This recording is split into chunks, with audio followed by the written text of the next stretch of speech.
Magandang umaga po mga katumana. Hindi po ako nakapasok ngayon. Ako po ay magagayak ng aking tanimang pechay. Ayan po yung mga kamatis mga katumana. Oh, ang gaganda. Ayan. Napakaganda. May mga bulaklak na po siya mga katumana. Ayan oh. Ayan, yan po kanyang balag. Yan po may tali po siya. Para po pagka nagbubunga siya ng malaki at marami, hindi na po tutumba yung kanyang puno. Ayan oh. Napakaganda po ng mga kamatis. Ayan po yung kanyang bulaklak oh. Ayan. Madami. Sobrang kapal din po ang kanyang bunga, ang bulaklak. Ayan oh, mayroon na pala mga bungang pailan-ilan. Ayan oh. Ayan pala oh. Ayan. Bunga na. Yan, ito po yung sa financier ko. Ito po yung kanyang kamatisan. At siya lang po ang kauna-unahang may aharbisin niya yung na pichay. Ayan. Napakaluwang po ang kanyang pitsayan. Ayan oh. Ayan po oh.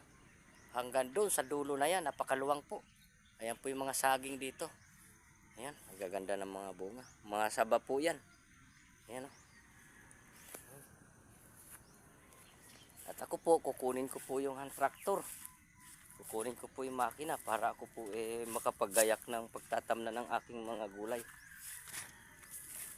Ako na lang po ang nahuhuli kasi magtanim ngayon. Dahil siyempre, mayroon po akong trabaho. Hindi po pwedeng ako nakapokus lang din po sa gulayan. Matagal po kasi ang ani. Kailangan nyo po talagang extra income na trabaho. Yan. Kaya nagtatrabaho ko construction. Pagka naggayak po ako ng tanimang gulay ko, hindi po ako pumapasok. Yan. Ayan, mga papaya po.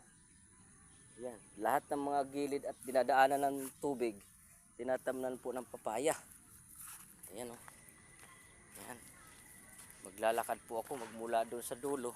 Papunta po ako hanggang bungad. Ganun po kaluwang ang taniman ng pichay ng aking financier dito. Ayan. Anihin na po to, halos mga siguro sa 1 linggo na lang po ito. Ayan. Maluwang. Kapal pa ng bunga at maganda tubo. Kapapatubig lang po ito kahapon kasi tag-araw na po.